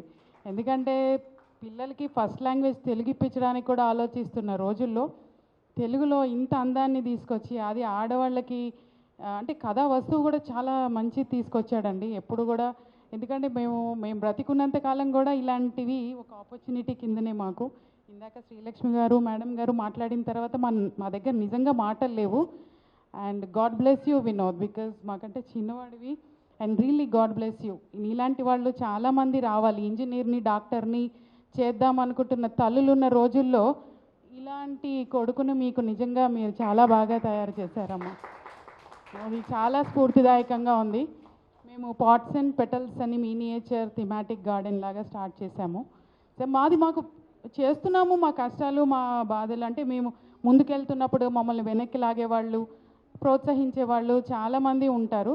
కానీ ఇంత అందంగా చెప్పి ఇంకా ముందుకెళ్ళచ్చు అని ధైర్యాన్ని మా జీవితాల్లో ఇంత అందం ఉందా అనిపించేటట్టు చేయడానికి వినోద్ యొక్క రచనా శైలి మేము చాలా అండి. It's all credit goes to him. Thank you for the opportunity. Madam మీరు చాలా బాగా మాట్లాడారు. అసలు చాలా రోజుల తర్వాత ఇలా తెలుగులో అనర్గళంగా మాట్లాడుతూ వింటుంటే అలా హాయిగా అనిపించింది. Thank you so much. మీరు ఎప్పుడన్నా ఇలా సభల్లో మాట్లాడుతుంటే పిలవండి, వచ్చి వినిపోతాం నిజంగా. సమాజానికి అమ్మాయి ఆ ప్రశ్నకి జవాబు అందరూ అందం అనేది మానసిక సౌందర్యంగా మనం భావించినట్లయితే స్త్రీల జీవితాలన్నీ కూడా అలాంటి సుఖమయ జీవితాలు కావాలని తాము అనుకున్నటువంటి ఎవరెస్ట్ శిఖరాలను ఎక్కాలని కోరుకుంటూ నెక్స్ట్ మీ పేరమ్మా? హలో, నా పేరు ప్రశాంతి అండి. ఇందులో మీకు మా కథ 9వ దాంట్లో దొరుకుతుంది. ఆ తల్లిదండ్రులకి ఒక కొత్త దారి. సో నెయ్యి దిశ. సో తల్లిదండ్రులు ఎవరు, కొత్త దారి ఏంటి? తల్లిదండ్రులు అంటే మామూలు తల్లిదండ్రులం కాదండి. మేమందరం like we have all the special needs, autism, cerebral palsy, Down syndrome, all the developmental delay kids. So maaku Neyi Disha, actually I am a volunteer there. So founder vachesi Prachi garu, and she is North Indian, so she could not come here, so I am representing them. అయితే మేము first like initial స్టేజెస్లో మాకు ఎక్కడ పోవాలో ఎక్కడికి వెళ్ళాలో అసలు ఏం తెలిసేది కాదు, to be frank, as a special need parent. So రాను there are more resources and ఇటువంటి వెబ్సైట్ రావడం వల్ల, ఎన్జిఓ రావడం వల్ల we could come out of it. మేము చాలా ఈవెంట్స్ చేసాము. అటువంటి ఈవెంట్ టైంలోనే we came in touch with Vinod. So he wrote an article, Nayi Disha మీద ఒక ఆర్టికల్ రాశారు. ఆర్టికల్ చూస్తే నాకు చాలా బాగా అనిపించింది. లైక్ ఆయన ఎప్పుడూ తెలుగులో ఎవరు అంత మంచిగా రాయలేదు నెయ్యి దిశ గురించి. So I found it quite intriguing and బాగా మంచిగా అనిపించింది ఆర్టికల్ చూసి. So after few days when he said, madam నాకు అసలు చెప్పని కూడా చెప్పలేదు, బుక్ రాస్తున్నాను, బుక్లో మీ పేరు వచ్చింది అని. అంతా లైక్ ఆఫ్టర్ పబ్లిషింగ్ వచ్చి మేడం మీ పేరు వచ్చింది బుక్లో అని అన్నాడు. నేనన్నా మా పేరేంటి బుక్లో రావడం ఏంటి అంటే, నేను 40 ఉమెన్ మీద రాశాను, అందులో నెయ్యి దిశాను కూడా ఇంక్లూడ్ చేశాను అన్నాడు. సో దట్ టైమ్ మేమందరం కొంచెం ఇమోషనల్ అయ్యాము. Because as an NGO and that to a special needs fraternity, we are like always looked aside, we are kept aside because might be kids wallo our acceptance leko, awareness leko, but he took us into consideration, mammalni consideration lo petteskoni he kept us in the novel, I mean in the book. So we are quite grateful to Vinod. At the same time Neyi Disha gurinchi actually ga cheppadu, but I want to tell because there are so many reporters here and NGO ga we struggle a lot to reach to the reporters. So recently we have started an helpline number for the parents. So our helpline number వచ్చి 844-844-8996. 844-844-8996. So మీకు ఎవరైనా parents తెలుసున్నా like they can reach us through this helpline number. We are spread all across the India. So only Hyderabad ke parmitam kaadu, we have centers in Bangalore, Noida. It's an online platform, so we cater to all the special needs. Thank you గారు. మన ముందు ఒక సేవా దృక్పథంతో మాట్లాడారు. నిజానికి అలాంటి పిల్లలకి చాలా సహాయపడాల్సిన లేదా దారి చూపించాల్సిన వ్యక్తుల్లో మనం కూడా ఉందాము. ఇప్పుడు థ్యాంక్ యూ అమ్మా ప్రసాద్. ఒక రాణి వచ్చారు, ఇంకొక రాణి పారిపోయినట్లున్నారు, మాట్లాడగలరా అని. మాట్లాడలేరా? సరే సరే, అయితే ఇప్పుడు సూర్య ధనంజయ్ మేడం మాట్లాడతారు. అందరికీ శుభ సాయంత్రం. ముందుగా నన్ను మన్నించాలి అందరూ. ప్రీ పిహెచ్డి ఎగ్జామ్స్ అవుతున్నాయి. స్క్వాడ్ డ్యూటీలో ఉండి నేను ఆలస్యంగా చేరుకున్నాను. వినోద్ బాబుకి ముందే చెప్పిన నేను, నాయన నాకు కుదరదు, ఆలస్యం అవుతుండొచ్చు, అయినా పర్వాలేదు మీరు రండి మేడం అన్నారు. అందుకని ఆలస్యంగానైనా మిమ్మల్ని అందరినీ ఈ విధంగా కలుసుకుంటున్నందుకు చాలా ఆనందంగా ఉంది. వేదికని అలంకరించిన ఈనాటి సభాధ్యక్షులు డాక్టర్ శిలా లోలిత గారికి, ప్రముఖ కవయిత్రి, రచయిత్రి, వక్త, అదేవిధంగా ప్రముఖ కవయిత్రి, రచయిత్రి, వక్త, యాంకర్, రేడియో యాంకరు అయినప్పుడు శ్రీలక్ష్మి గారికి, యశోద గారికి, అదేవిధంగా వినోద్ వాళ్ళ అమ్మ లలిత గారికి హృదయపూర్వక నమస్కారములు. వేదిక ముందు ఆసీనులైన మీ అందరికీ, వినోద్ కుటుంబ సభ్యులకు, పత్రికా సోదరులకు, మీడియా సోదరులకు అందరికీ కూడా నమస్కారములు. అందరిలాగానే ఇప్పుడు అందరు అన్నట్టుగానే వినోద్ నాకు ఫోన్ చేసి, నేను మీకు పుస్తకం ఇవ్వడానికి వస్తున్నాను మేడం అని నిన్న ఫోన్ చేశాడు. చేస్తే నేను ఎదురు చూస్తున్నా, ఇంకా రాలేదని. అంతలో మా మీటింగ్ జరుగుతుంది, ఫోన్ వచ్చింది నాకు. అరే వచ్చి ఉంటారు అనుకొని, ఎక్కడ ఉన్నావు అని అంటే బయట ఉన్నానన్నారు. నేను బయటికి పోయి తొంగి చూస్తున్నాను, అటు ఇటు చూస్తూ ఉన్నా. వినోద్ అక్కడే ఉన్నాడు, కానీ స్టూడెంట్ చిన్నపిల్లోడు ఎవరో అనుకొని అటు ఇటు చూస్తున్నాను నేను. తర్వాత వినోద్ నువ్వేనా అని అంటే మేడం అని అప్పుడు దగ్గరికి వచ్చిండు వినోద్. అట్లా ఇంత చిన్న వయసులో కూడా ఇంత చక్కని ఈ పుస్తకాన్ని మన అందరి ముందు తీసుకొచ్చినందుకు ముందుగా ఆ చిరంజీవిని నేను మనసారా ఆశీర్వదిస్తున్నాను, ప్రశంసిస్తున్నాను, అభినందనలు తెలియజేస్తున్నాను. అయితే ఈ ఆమెలోని కథనాలు వినోద్ మామిడాల కల్పన సృష్టి కాదు. నిజంగా కూడా ఎవరైనా అనుకోవచ్చు కల్పించి రాసిండ్రేమోనని, కానీ 40 మంది స్త్రీల జీవన పోరాట గాథలు, విజయ గాథలు అవి. అది చదివిన తర్వాత తెలిసింది. ఆ 40 మంది గుండె గొంతుకలను విప్పి చెప్పాడు వినోద్. నిజంగా చాలా ఆశ్చర్యం అనిపించింది. ఆమెలోని కథనాలను నేను గ్రంథ రూపంలో తీసుకొచ్చిన అన్నప్పుడు ఏముంటుంది, మనం పత్రిక మన ఇంటికి వచ్చినప్పుడు మనం చదువుతాము, దాన్ని పక్కన పడేస్తూ ఉంటాం, పెద్దగా గుర్తు పెట్టుకోము. కానీ ఈ పుస్తకం తీసుకురావడం వల్ల చాలామంది జీవితాలను గురించి మనందరికీ తెలుస్తుంది, ప్రేరణగా నిలుస్తుంది, స్ఫూర్తిదాయకంగా కూడా ఉంటుందన్నమాట. అయితే ఈ పుస్తకంలో పొందుపరిచిన జీవితాల్లో ఎవరికి వారే తమ తలరాతల్ని మార్చుకున్నవారు, ఎవరికి వారే తమ కాళ్ళ మీద నిలబడాలని తప్పిస్తూ, తడబడుతూ, పడి లేస్తూ నిలదొక్కున్న కెరటాలు లాంటి వాళ్ళు. ఎందుకంటే కెరటం ఇట్లా నీళ్లు ఉప్పెనగా వచ్చినప్పుడు కెరటాలు వంగిపోతాయి, మళ్ళీ తర్వాత నిలబడిపోతాయి. అంటే వంగినా కూడా మళ్ళీ వాళ్ళ దాన్ని నిలబడగలుగుతుంది. ఆ విధంగా ఇందులోని ఉన్న అందరూ కూడా ఈ విధంగా కెరటాల్లాగా నిలబడ్డారని అనిపిస్తుంది నాకు. అయితే తమ బతుకు పోరులో గెలిచిన వాళ్ళే ఎక్కువ మంది ఉన్నారు. అందరూ కూడా ఒక్కొక్కరికేమో ప్రోత్సహించే వాళ్ళు ఉన్నారు, కొందరికి లేరు.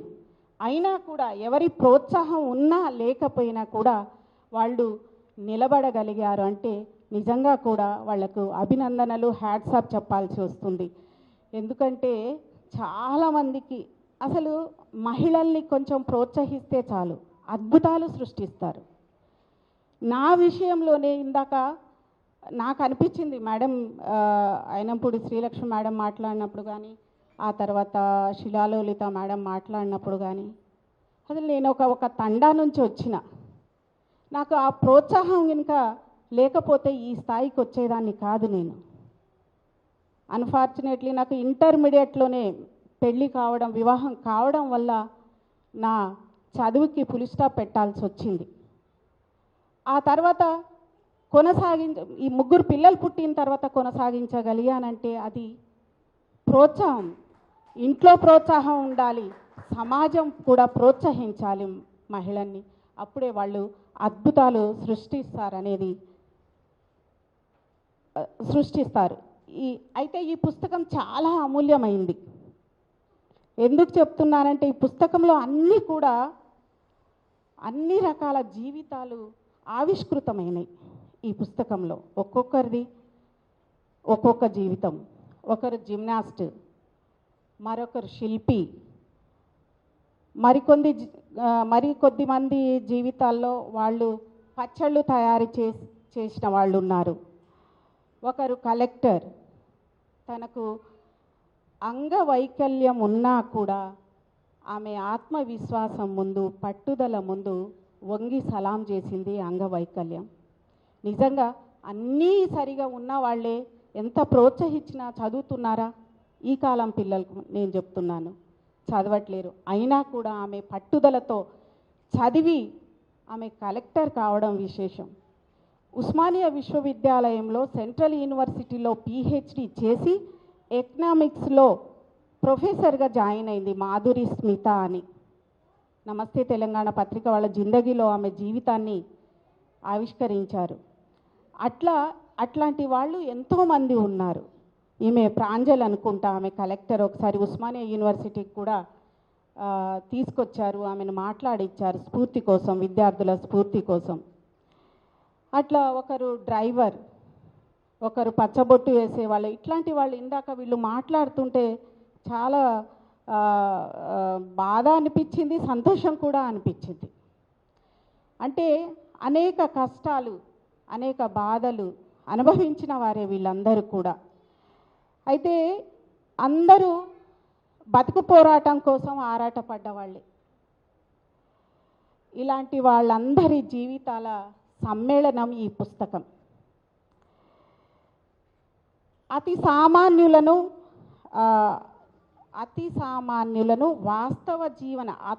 సామాన్యుల వాస్తవ జీవన గాథల్ని ఆయన అసామాన్యంగా చిత్రీకరించాడు. నిజంగా మన వినోద్ శైలి చాలా బాగుంది, సరళ భాషలో రాశాడు. చదువుతూ ఉంటే చదవబుద్ధి అవుతుంది. నేను నిన్న కాలేజీ నుండి తీసుకువెళ్ళాను, కానీ నాకు రాత్రి వరకు కూడా చదవడానికి వీలు కాలేదు. పొద్దున 5 గంటలకు ఎప్పుడు చదవాలి, ఈ ఆమెను ఎప్పుడు చదవాలి అని చాలా ఉత్సాహం ఉండే, కానీ చాలా అలసిపోయి ఇక పడుకున్నాను, నిద్ర రాలేదు. 4 గంటలకు లేసే చదివాను. ఇట్లా గుక్క పట్టి చదువుతారు చూడు, ఏక బిగిన. అట్లా ప్రారంభం చేసిన దగ్గర నుంచి ముగింపు వరకు కూడా ఆగకుండా, నీళ్ళు కూడా తాగకుండా 8 వరకు చదివేసిన. తర్వాత బయట ఊడ్చి ముగ్గేసిన. అప్పుడు వరకు కూడా చదువుతూనే ఉన్నాను. అంత బాగా అనిపించింది. అందరి జీవితాలు ఆ విధంగా ఉన్నాయి. అన్నీ కూడా ఆలోచింపజేసే జీవిత గాథల సంకలనం ఇది. చదివి ఊరికనే పక్కన పడేసే పుస్తకం కాదు ఇది. చదివిన తర్వాత ఆడవాళ్ళైనా, మగవాళ్ళైనా, చిన్నలైనా, పెద్దలైనా స్ఫూర్తిని పొందే పుస్తకం ఇది. చదువుకొని దాచుకోగలిగిన గ్రంథం ఇది. తమ లైబ్రరీలో, పర్సనల్ లైబ్రరీలో దాచుకోగలిగిన పుస్తకం ఇది. నాకు ఎంతోమంది కూడా ఇందాక అన్నారు, అవమానాలు, వాళ్ళ కష్టాలు, చీత్కారాలు ఇవన్నీ కూడా భరించి వాళ్ళ సామాజిక సాధికారతను సాధించిన కొంతమంది స్త్రీల గుండెల కదలికల సమాహారం ఈ గ్రంథం. నిజంగా వాళ్ళ గుండె చప్పుడు ఇది, ఈ గ్రంథం అంతా కూడా. అయితే అన్ని రంగాలలో సాధికారతను సాధించిన వాళ్ళే చాలామంది ఉన్నారు. ఈ వినోద్ ఈ గ్రంథాన్ని మన అందరి ముందు తీసుకొచ్చి పరిచయం చేయాలనే ఏకైక లక్ష్యంతోనే ఈ గ్రంథం రాసినట్టు అనిపిస్తుంది. అందుకే నేను ప్రశంసిస్తున్నాను, అభినందిస్తున్నాను. వాళ్ళ అమ్మగారు ఇందాక ఇక్కడ కూర్చున్నారు, చాలా సంతోషం అనిపించింది నాకు. ఈ పిల్లోడు చిన్నపిల్లోడు అటు ఇటు తిరుగుతున్నాడు. ఇంకా నిజంగా వాస్తవంగా గ్రంథాలు రాసిన రచయితలు వేదిక మీద కూర్చొని ఉంటారు పెళ్లి కొడుకుల్లా, కానీ ఆ వినోద్ ఆ పిల్లోడు అటు ఇటు తిరుగుతుంటే అరే నాన్న వచ్చి కూర్చో అని అంటుంటే కూర్చుంటలేడు. అయితే ఆ తల్లికి నాకు నిజంగా ఇందాక మేడం అన్నారు చూడండి, చేతులెత్తి నమస్కరించాలని, నాకు కూడా ఆ తల్లికి పాదాభివందనం చేయాలనిపించింది. పుత్రుడు జన్మించినప్పుడే కాదు ఆ పుత్రుణ్ణి నలుగురు కనుగొని ప్రశంసించినప్పుడు అప్పుడు పుత్రోత్సాహం కలుగుతుంది. నిజంగా కూడా ఈ వేదిక మీద అందరూ ఆ వినోద్ని ప్రశంసిస్తుంటే ఆ తల్లికి నిజంగానే ఉత్సాహంగా సంతోషంగా ఉండి ఉంటుందని నాకు అనిపిస్తుంది. అయితే ఈ పుస్తకంలో ఉన్న వారు ఓర్చుకొని శిల్పంగా తయారైన వాళ్ళే. ఏ విధంగా మీకు కథ తెలిసి ఉంటుంది. మనం దారిలో వెళ్తూ ఉంటే ఒక రాయి అడ్డం తగిలితే ఆ రాయిని కాలుతో తన్ని పక్కకు వెళ్ళిన వాళ్ళే ఉన్నారు చాలామంది కూడా. కానీ ఆ రాయి శిల్పికి కనబడితే ఆ శిల్పి ఆ రాయిని తీసుకొని ఆ శిలని తీసుకొని ఏ విధంగా దేవుడులాగా కొంత భాగాన్ని ఆ తర్వాత కొంత భాగాన్ని మెట్లు తయారు చేసిండు. అంటే శిల్పి చేతిలో ఆ రాయి పడినప్పుడు అది ఒక అద్భుత కళాఖండంగా రూపుదిద్దుకుంది. అయితే మనము దేవుడికి దండం పెడుతున్నాము అంటే ఎక్కువ ఉలి దెబ్బలు తగిలింది దేవుడి ప్రతిమకు. ఎందుకంటే కాళ్ళు, చేతులు, ముక్కు, చెవులు ఇవన్నీ కూడా తయారు చేయాలి కాబట్టి. అదే మెట్లకైతే ఇన్ని ఉలి దెబ్బలు తగలవు కదా, దేవుణ్ణేమో మొక్కుతున్నారు, ఆ మెట్లనేమో తొక్కుతున్నారు. అట్లా అనేక ఉలి దెబ్బల్ని తిని ఈరోజు ఇక్కడ నిలబడగలిగిన ఈ మహిళలందరికీ కూడా హ్యాట్స్ ఆఫ్ తెలియజేస్తూ, చిరంజీవి వినోద్ కలం నుండి ఇంకా అనేక రచనలు జాలువారాలని కోరుకుంటూ ఆశీర్వదిస్తూ అభినందనలు తెలియజేస్తూ ఈ అవకాశం. రాలేని పనుల ఒత్తిడిలో ఉన్న బహుశా వినోద్ ఆమెనే తీసుకుని వచ్చి ఉండొచ్చు మేడంని. తను ఇప్పుడు ఉన్నటువంటి స్త్రీల యొక్క ఎదుగుదలకి గల కారణాలు, పట్టుదల అవన్నీ బాగా చెప్పారు. నేను అప్పుడప్పుడు మాట్లాడితే రోజు మాట్లాడేటటువంటి ఆవిడే పెద్ద వక్త క్లాసుల్లో. తర్వాత వినోద్ ఎక్కడున్నాడు, రెండోసారి పిలవాల్సి వస్తుంది కోర్టులో పిలిచినట్టు. వినోద్ ఎక్కడున్నాడు, వస్తే వినోద్ యొక్క స్పందన చెప్తాడు. తర్వాత యశోద గారు కూడా మాట్లాడతారు. వాళ్ళిద్దరూ అయిపోతే నేను అప్పుడప్పుడు మాట్లాడితే రోజు మాట్లాడేటటువంటి ఆవిడే పెద్ద వక్త క్లాసుల్లో. తర్వాత వినోద్ ఎక్కడున్నాడు, రెండోసారి పిలవాల్సి వస్తుంది కోర్టులో పిలిచినట్టు. వినోద్ ఎక్కడున్నాడు, వస్తే వినోద్ యొక్క స్పందన చెప్తాడు. తర్వాత యశోద గారు కూడా మాట్లాడతారు. వాళ్ళిద్దరూ అయిపోతే అసలు మాట్లాడాల్సి వస్తాను అనుకోలేదు. ఫైన్, మాట్లాడాల్సి వస్తాను అనుకోలేదు, ఏం ప్రిపేర్ కాలే. బేసిక్గా ఒకటి ఏంటంటే ఇప్పుడు సూర్య మ్యామ్ అన్నట్టు ఆనందంగా ఉంది, కాసింత బాధగానే ఉంది అన్నట్టు నాకు కూడా సేమ్ ఫీలింగ్. అండ్ అందరు కంగ్రాచులేషన్ చెప్తున్నారు. అండ్ ఎందుకు చెప్తుంటారు, యా ఇది ఒక అచీవ్మెంట్ నాకు అనుకుంటున్నారు. బట్ నాకేంటంటే చాలామంది ఏం చెప్పారు, ఇది ఫస్ట్ బుక్ అని, ఈ అటెంప్ట్లు రావడం ఇది ఫస్ట్ బుక్ అని చెప్పారు. ఇంత వైడ్ టెక్నాలజీ ఉంది, ఇంత విస్తృతమైన కంటెంట్ వస్తుంది, రెగ్యులర్గా ఇంత ఆర్టికల్స్ వస్తున్నాయి, అందులో ఉమెన్ కంటెంట్ ఏముంది అన్నది ఇంపార్టెంట్ కదా, ఏం ప్రిజర్వ్ చేస్తున్నాం మనం. సో ఇంత వైడ్గా వస్తున్నప్పుడు, ఇంత ట్రెండ్ మారినప్పుడు ఉమెన్ గురించి ఇప్పుడు రాయడం, అది నాలాంటి చిన్నవాళ్ళు రాయడం నాకు ఆశ్చర్యంగా అనిపిస్తుంది. అని నేను రాయడం ఏంటి, ఇది ఎప్పుడో రాసి ఉండాలి కదా. సో ఆ గ్యాప్ నేను పట్టుకోవడం ఏంటి, ఇంకా ట్రావెల్ చేస్తున్న క్రమంలో ఇదంతా దొరికింది. సో నేను ఫిల్ చేయాలనుకున్నా, ఇది ఖచ్చితంగా తెలుగులో ఒక బుక్ ఇట్లాంటిది ఉండాలి. అండ్ వీళ్ళ స్టోరీలు కావాలి అనుకుంటే వీళ్ళు ఎప్పుడో ఒక 10 years తర్వాతనో, ఇప్పుడు నేను రాసిన 40 మంది వాళ్ళ స్టోరీలు కావాలనుకున్నా ఎప్పుడో చిక్కడపల్లి లైబ్రరీకి వెళ్ళి లైన్ పట్టడం, వెతకడం ఆ క్లిప్ కోసం, అట్లాంటి పరిస్థితులు ఉండొద్దు. సో ఇది ఖచ్చితంగా ఒక వాల్యుబుల్గా దొరకాలి అన్న ఇంటెన్షన్తో నేను రాసిన. అండ్ ఇంకోటి ఏంటంటే యాక్చువల్లీ ఇప్పుడు నేను ఆ బుక్లో పెద్దగా నా గురించి ఏం రాయలేదు, ఎందుకంటే it's all about women and not to show something of my self.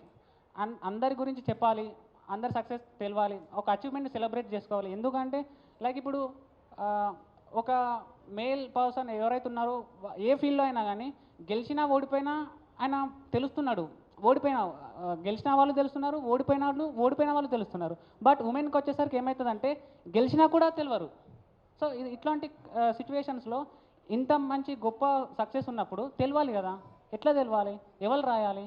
కాబట్టి జర్నలిజంలో నేనున్నా కాబట్టి నా వంతు రెస్పాన్సిబుల్గా సో ఉమెన్ లైన్ వర్క్ చేస్తున్నా చాలా రోజుల నుంచి. సో ఆ గ్యాప్ని ఫిల్ చేయాలనుకున్నా, ఆమె ద్వారా అది సాధ్యమైంది. అండ్ ఇంకా ఇంట్రెస్టింగ్ విషయం ఏంటంటే ఇక్కడున్న గెస్ట్లు నాకు పర్సనల్ లైఫ్లో ఎక్కువ కాంటాక్ట్లో ఏం లేరు, ఎక్కువ పరిచయం కూడా కాదు. అండ్ వాళ్ళు వచ్చింది నా కోసం కాదు, ఆమె కోసం. శిలాలలిత మ్యామ్ అయితే అసలు నేను బుక్కే అసలు రాను, ఇదంతా కోవిడ్ కాలం, నేను ఏ బుక్ రిలీజ్ చేయను అన్నారు. బట్ ఒకసారి ఇది ఉమెన్ లైన్ బుక్ మ్యామ్, చాలా ఇన్స్పైరింగ్ ఉంటుందంటే అసలు ఇంకా చూసిన తర్వాత చెప్పారు ఈ బుక్ ఖచ్చితంగా నేను వస్తాను అని మాటిచ్చారు, వచ్చారు, నడిపిస్తున్నారు. అండ్ ఇంకా not only Shilalalitha ma'am, Srilakshmi ma'am, Dhananjay ma'am, ఇట్లా అంతా జరిగింది. అండ్ ఇంకో ఇంట్రెస్టింగ్ విషయం ఏంటంటే నేను సుమతి మ్యామ్ని అప్రోచ్ అవ్వడానికి మెయిన్ రీజన్ ఏంటంటే మ్యామ్ లైఫ్ స్టోరీ కూడా చాలా ఇంట్రెస్టింగ్గా అండ్ ఇన్స్పైరింగ్ ఉంటుంది. మేడం డీసీపీగా ఉన్నప్పుడు మల్కాజ్గిరి జోన్లో నేను ఆ జోన్కి నేను sub editor. Ma'am Malkajgiri north zone డీసీపీగా ఉండేది, నేను మల్కాజ్గిరి జోన్ వార్తలు దిద్దేది. సో ఆ సికింద్రాబాద్ అడ్డగుట్ట ఏరియాలో ఎక్కువ క్రైమ్స్ జరిగాయి. ఆ క్రైమ్స్ అన్ని రెగ్యులర్గా అవి దిద్దడము, మేజర్ క్రైమ్స్ వస్తే సుమతి మ్యామ్ ప్రెస్ మీట్ ఇచ్చేది. ఇంతమంది పోలీస్ ఆఫీసర్లు ఉన్నారు, మేజర్ క్రైమ్ జరిగితే సుమతి మ్యామ్ వచ్చేది, ఎందుకంటే క్రైమ్ డీసీపీ ఆమె. సో ఇంత క్రైమ్ని ఎట్లా డీల్ చేస్తున్నారు వాళ్ళు, ఆ మ్యామ్ ఎట్లా డీల్ చేయగలుగుతుంది, ఎంత డేర్ ఉండాలి అని నేను కనుక్కోవడం మొదలుపెట్టిన సుమతి మ్యామ్ని. ఎవరు సుమతి మ్యామ్, ఎందుకు ఇట్లా చేస్తున్నారు, అంత డేరింగ్ ఎట్లా చేస్తున్నారు క్రైమ్ని. ఆ క్రమంలో ఏమైందంటే సుమతి మ్యామ్ ప్రొఫైల్ చదవడం, మ్యామ్ని ఫాలో అవ్వడం అంటే నాట్ ఓన్లీ ఫేస్బుక్, ఇన్స్టాగ్రామ్ అట్లా కాకుండా వాళ్ళ యాక్షన్స్ ఫాలో అవ్వడం, వాళ్ళు పెట్టే పోస్టులు, మ్యామ్ పెట్టే పోస్టులలో ఒక ఇన్స్పైరింగ్ ఉంటుంది. లైక్ ఎట్లా అంటే మ్యామ్ యూనిఫామ్ వేసుకున్నప్పుడు ఒక ప్రొఫెషనల్ లెక్క, ఒక ఇంట్లో ఉన్నప్పుడు ఒక మదర్ లెక్క, అండ్ ఊర్లలోకి వెళ్ళినప్పుడు ఒక సాధారణ మహిళ లెక్క అని ఉంటుంది. అండ్ ఇంకోటి ఏంటంటే ఇప్పుడు మన మనుషుల మధ్య కలర్, రేసిజం ఇవన్నీ ఉంటాయి, మరీ మూఢభక్తి, మరీ ఇట్లా పిచ్చి నమ్మకాలు ఉంటాయి. ఇవన్నీ హ్యూమన్ మేడ్ థింగ్స్ అని ఎప్పుడు క్లారిటీ వచ్చిందంటే నాకు సుమతి మ్యామ్ పెట్టిన పోస్టులు, ఆ మేడం చేసే నరేషన్ అట్లా ఉంటుంది. అంటే ఇవన్నీ నిజమే కదా, చాలా పుస్తకాలు చదువుతుంటాం, ఇట్లా ఉండొద్దు, వివక్ష ఉండొద్దు, రేసిజం ఉండొద్దు, ఎందుకు మనుషుల్ని అంటరాని లెక్క చూడాలి, ఎందుకు ముందే మూఢభక్తి ఉండాలి అని మనం బుకిష్ నాలెడ్జ్ ఉంటుంది. బట్ ప్రాక్టికల్ లైఫ్లోకి వచ్చేసరికి మనకు ఒక నమ్మకం కలగాలి, ఎందుకు నేను నమ్మాలి ఇట్లా ఇవన్నీ అన్నప్పుడు నాకు సుమతి మ్యామ్ ఫేస్బుక్ చూసినప్పుడు నాకు ఇన్స్పైరింగ్ అవుతుంది. ఖచ్చితంగా అవి అందరు రాసేటివి, ఎవరైనా రాస్తారు, మనుషుల్ని సమానంగా చూడాలి. ఈవెన్ మన స్కూల్ నుంచి కూడా అట్లనే వస్తాం. బట్ సొసైటీలో ఒక పెద్ద స్థాయిలో ఉన్న ఆఫీసర్ అలా మాట్లాడడం,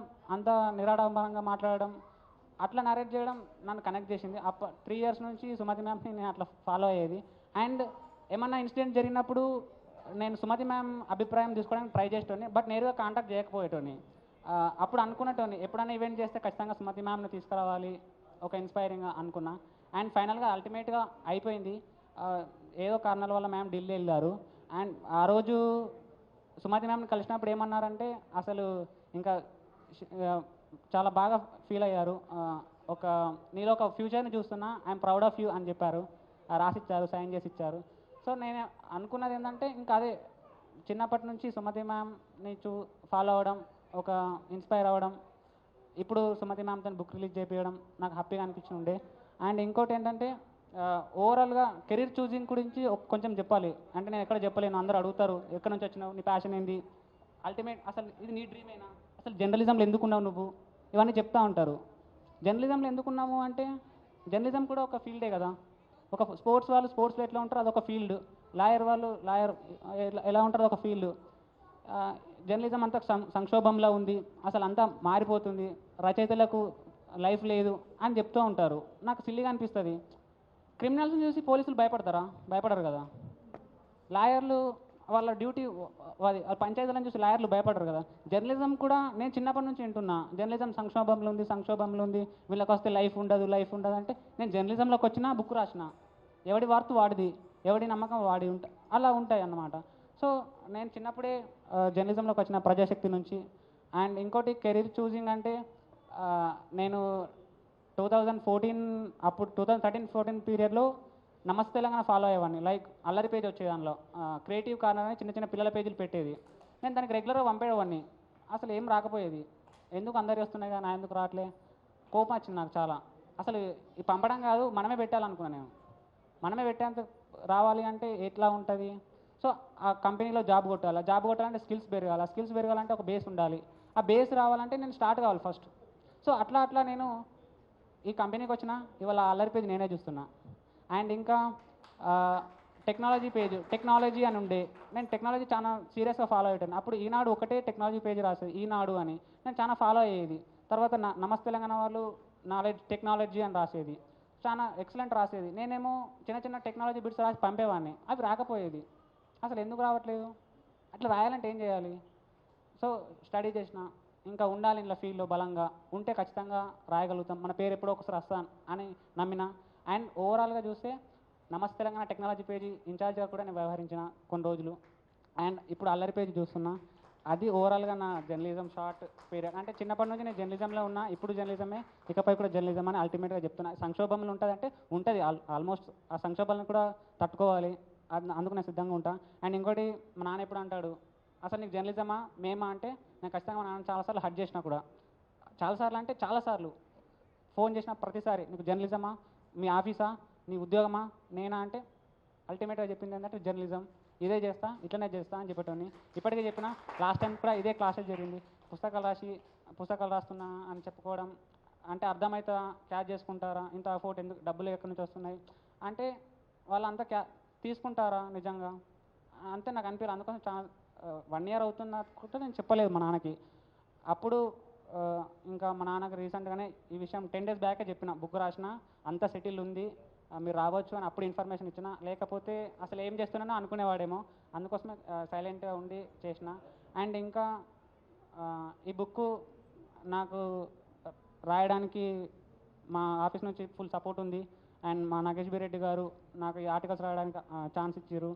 and Katta Shekhar sir and నా ఇప్పుడు ఎడిటర్ కృష్ణమూర్తి సార్ నాకు బుక్ మీరు ఖచ్చితంగా వేసుకోవచ్చు మంచి కంగ్రాట్స్ చెప్పిండ్రు. అండ్ వాళ్ళు జనార్దన్ సార్ కూడా నాకు ఎక్కువ సపోర్ట్ చేసేది.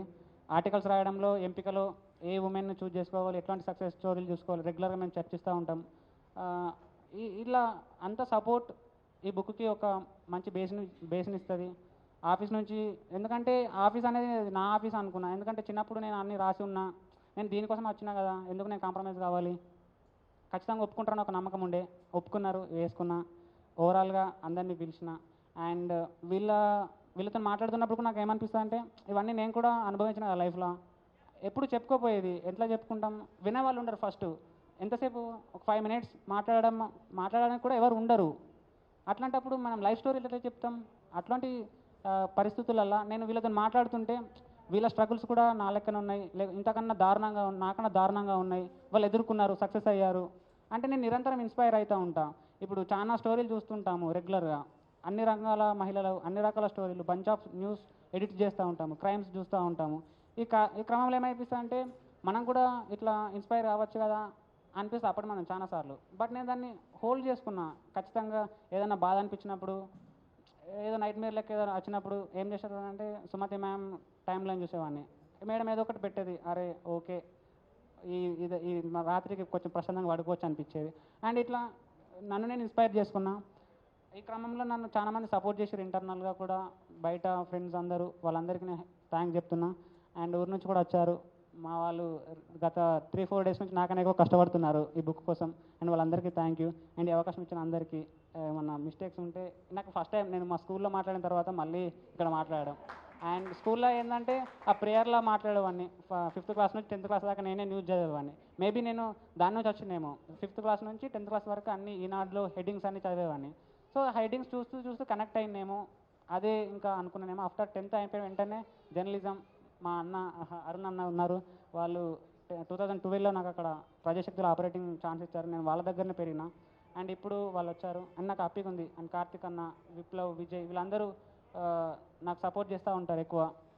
అంటే ఇన్స్పైరింగ్ ఉంటారు, అర్థం చేసుకుంటారు. నేను ఇంత అల్లరల్లరిగా తిరుగుతున్నా కానీ అరే మనోడే వినోద్ అనుకోవడానికి కారణం అంటే వీళ్ళందరూ మనోళ్ళు. అందుకని నేను సెలెక్టివ్ పీపుల్ని పిలిచిన, ఎక్కడ షో చేయలే. ఎందుకు అందరినీ పిలిచి మన అర్థం చేసుకోవాలని వాళ్ళని పిలిచి ఎందుకు అనిపించింది. సో ఒక్కళ్ళని అర్థం చేసుకోవడం అంటే అందరినీ అన్నిటిని అర్థం చేసుకోవాలి, అల్లరిని ఇంకా వాటెవర్ ఏదైనా. ఇట్లా నేను సెలెక్టివ్ పీపుల్ని పిలుచుకున్న, ఒక మంచి అప్లాజ్ అయితే వచ్చింది. అండ్ థ్యాంక్ యూ అందరికీ. ఇంతటితో ముగిస్తున్నాను. Thank you very much. మాట్లాడని అంటూనే మనని కదలనివ్వకుండా మాటలు మొత్తం వినేట్టు చేశాడు. అదే అతని ప్రతిభ. తన జీవితాన్ని కూడా మన ముందు చూపించాడు. నిజంగా కష్టజీవులకు ఎప్పుడూ కూడా అంతిమ విజయం ఉంటుంది అనడానికి మనకు ప్రత్యక్ష నిదర్శనం ఇందులో ఉన్న వ్యక్తులు, వినోద్ కూడా. అంటే ఇంకా ఏమీ అతనికి సమాజపు జాడ్యాలు ఇవన్నీ కూడా ఎక్కలే. ఫ్రెష్గా ఉన్నాడు మనిషి. జగిత్యాల నుంచి ఇప్పుడే వచ్చినట్టున్నాడు, తెలంగాణ బిడ్డ, మట్టిని తొలుచుకుని వచ్చినట్టున్నాడు. కాబట్టి అంత సహజంగానూ మాట్లాడాడు, అంత సహజంగానూ ఉన్నాడు. ఇప్పుడు యశోద గారు, నిజానికి సమయం చాలా అయిపోయింది, లేదు కానీ మీరు మాట్లాడాలి, ఎందుకంటే తను చాలా సపోర్టింగ్ సిస్టమ్గా ఉంది. మళ్ళీ మీరు కొంతసేపు మాట్లాడమ్మా. తగ్గి ఈనాడు నుంచి ఇప్పుడు వచ్చిన కొత్త పేపర్ల వరకు ప్రతి పేపర్లో మహిళకంటూ ఒక పేజీ ఉంటుంది.